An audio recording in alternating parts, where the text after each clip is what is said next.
शासकीय सेवेतल्या अधिकाऱ्याच्या कारकिर्दीचा विचार केला की आपल्याला एक सरळ प्रवास दिसतो. पण प्रत्यक्षात त्यात अनेक वळणं असतात.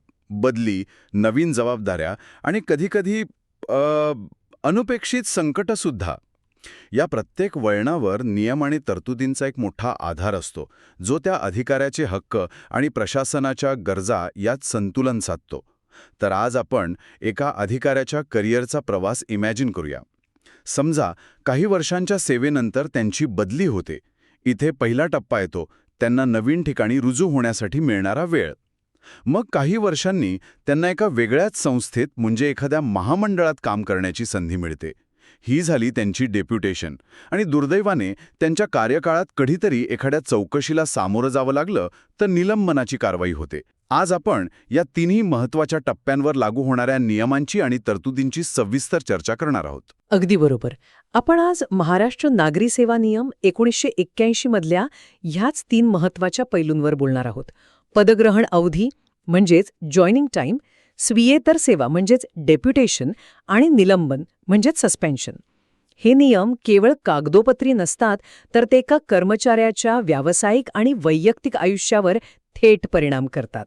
या नियमांमधून प्रशासन कसं चालतं आणि कर्मचाऱ्यांच्या हक्कांचं संरक्षण कसं केलं जातं हे आपल्याला समजून घेता येईल. चला, तर मग आपल्या या काल्पनिक अधिकाऱ्याच्या प्रवासाला सुरुवात करूया. पहिली गोष्ट, बदली.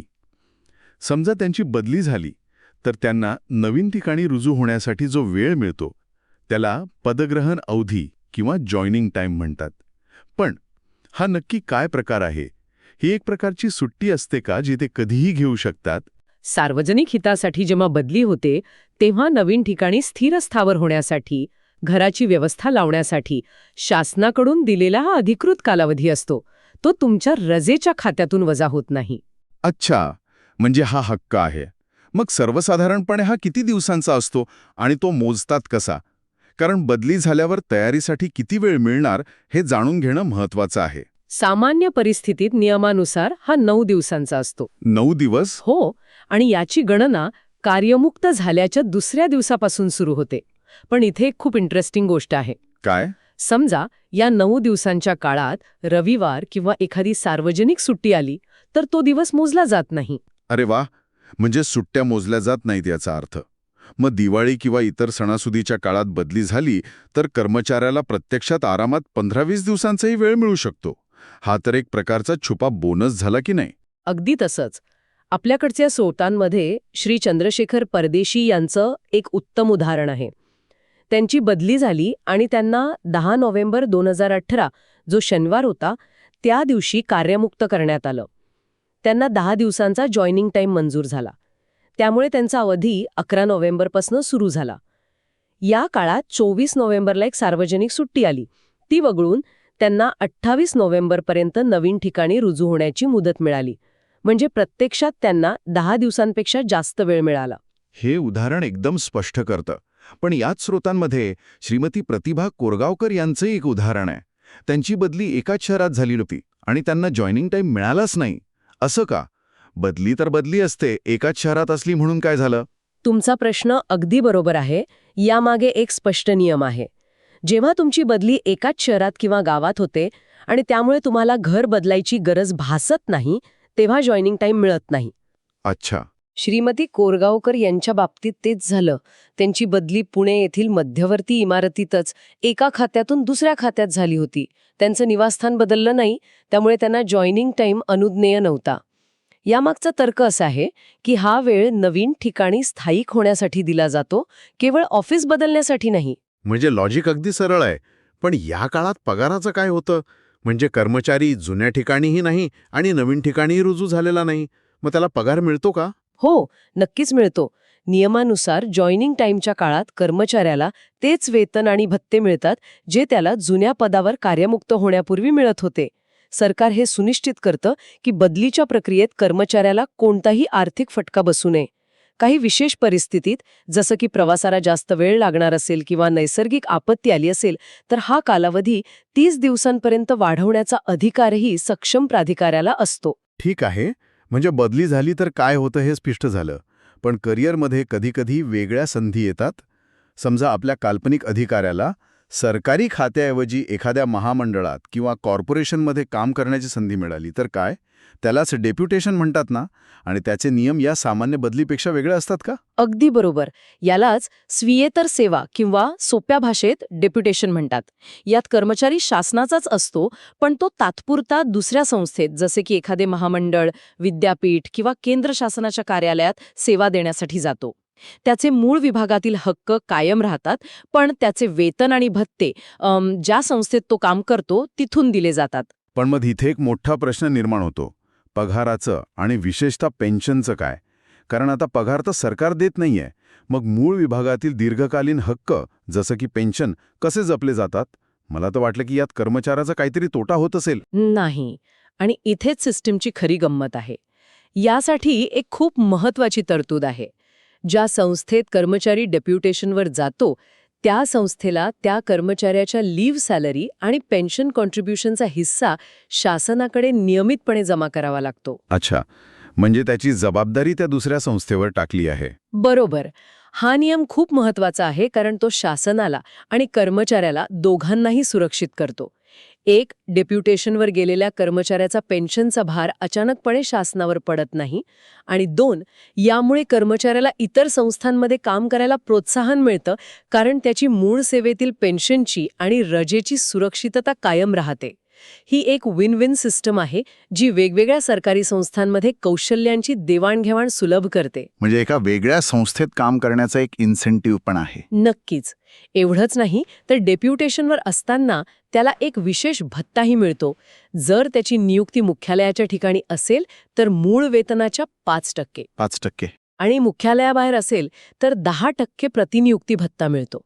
अर्थात यावर अनुक्रमे 4,000 आणि 8,000 रुपये प्रति महिना अशी कमाल मर्यादा आहे. ही तर मोठीच अडचण झाली. समजा डेप्युटेशनवर असतानाच मूळ विभागात प्रमोशन मिळालं, ज्याची तो अधिकारी अनेक वर्ष वाट बघत होता. मग काय करायचं? दोन्ही गोष्टी एकाच वेळी कशा सांभाळायच्या? हा खरोखरच एक महत्वाचा आणि म्हणजे नाजूक क्षण असतो. अशा वेळी कर्मचाऱ्याला एक पर्याय दिला जातो. त्याला बढतीच्या पदावर रुजू होण्यासाठी 6 महिन्यांची मुदत दिली जाते. 6 महिने? हो. जर त्याने 6 महिन्यांच्या आत मूळ विभागात परत येऊन बढती स्वीकारली तर त्याला त्या पदाचे सर्व लाभ मिळतात.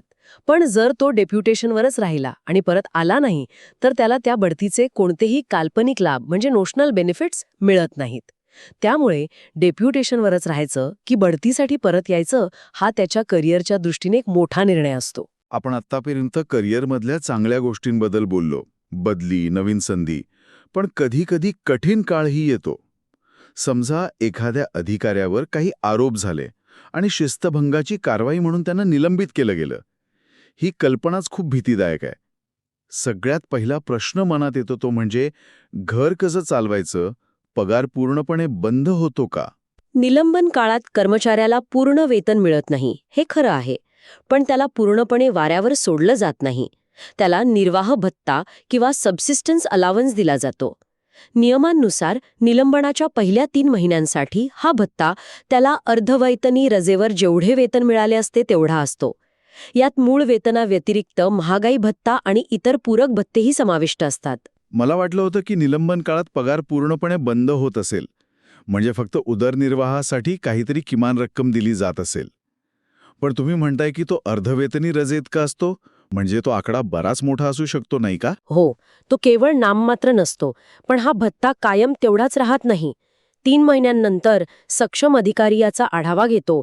जर चौकशी लांबायला कर्मचारी स्वतः जबाबदार असेल तर त्याचा निर्वाह भत्ता 50% कमी केला जाऊ शकतो. अच्छा. आणि जर तो जबाबदार नसेल, म्हणजे प्रशासकीय दिरंगाईमुळे चौकशी लांबत असेल तर त्याचा भत्ता 50% वाढवला जाऊ शकतो. उदाहरणार्थ, जर 10,000 रुपये मूळ वेतन असेल तर सुरुवातीचा निर्वाह भत्ता 5,000 रुपये असेल. तो नंतर 7,500 रुपयांपर्यंत वाढू शकतो किंवा 2,500 रुपयांपर्यंत कमीही होऊ शकतो. म्हणजे हा निर्वाह भत्ता म्हणजे गाडी पंक्चर झाल्यावर जशी आपण स्टेपनी वापरतो तसं आहे. मूळ टायर म्हणजे पूर्ण पगार बाजूला ठेवलाय आणि काम चालू टायरवर म्हणजे निर्वाह भत्त्यावर गाडी पुढे चाललीये. अगदी परफेक्ट उपमा आहे. आणि या कामचालू टायरची हवा कमी जास्त करायची की नाही हे चौकशीच्या प्रगतीवर अवलंबून असतं. पण या भत्त्यातून पण टॅक्स वगैरे कापला जातो का? की कर्जाचे हफ्ते, कारण निम्मा पगार आणि त्यात पण कपात, म्हणजे एखाद्यासाठी परिस्थिती खूपच अवघड होऊ शकते. नक्कीच. नियमांमध्ये याबद्दल स्पष्टता आहे. आयकर, शासकीय निवासस्थानाचे भाडे यांसारख्या सक्तीच्या वसुली यातून केल्या जातात. कर्मचाऱ्याने लेखी परवानगी दिल्यास सहकारी पतसंस्थेची देणी किंवा विमा पॉलिसीचे हफ्ते कापले जाऊ शकतात. पण इथे एक महत्त्वाची गोष्ट म्हणजे भविष्य निर्वाह निधीमधून घेतलेल्या अग्रिमासारख्या म्हणजेच पीएफ ॲडव्हान्स सारख्या काही गोष्टींची वसुली या निर्वाह भत्त्यातून करता येत नाही. कर्मचाऱ्याचा उदरनिर्वाह चालू राहावा हा त्यामागचा उद्देश आहे. निर्वाह भत्ता मिळवण्यासाठी काही विशेष अट असते का? हो, एक सर्वात महत्त्वाची अट आहे जी अनेकांना माहीत नसते.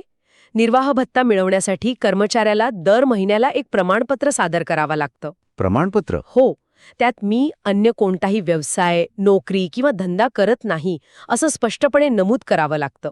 हे प्रमाणपत्र दिलं नाही तर निर्वाह भत्ता रोखला जाऊ शकतो. अच्छा, म्हणजे तुम्ही दुसरीकडे कुठे नोकरी करून पैसे कमवत नाही आहात हे सरकारला सांगावं लागतं. हा नियम गैरवापर टाळण्यासाठीच असेल.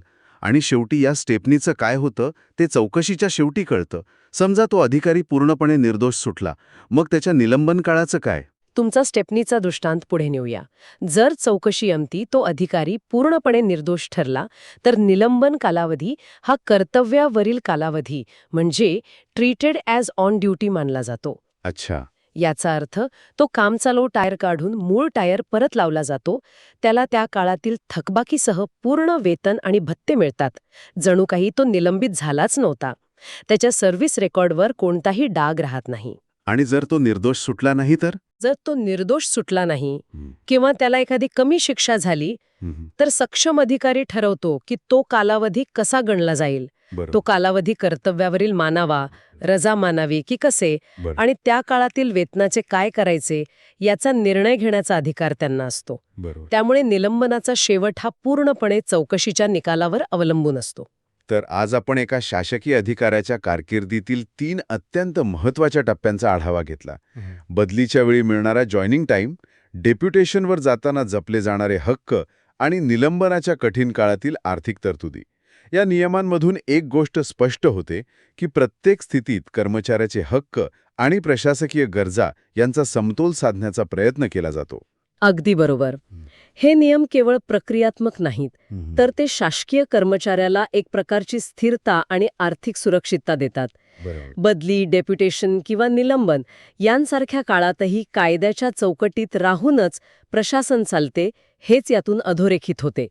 हे नियम कर्मचाऱ्यांसाठी एक प्रकारे सेफ्टी नेट म्हणून काम करतात. या सगळ्या चर्चेनंतर एक विचार मनात येतो.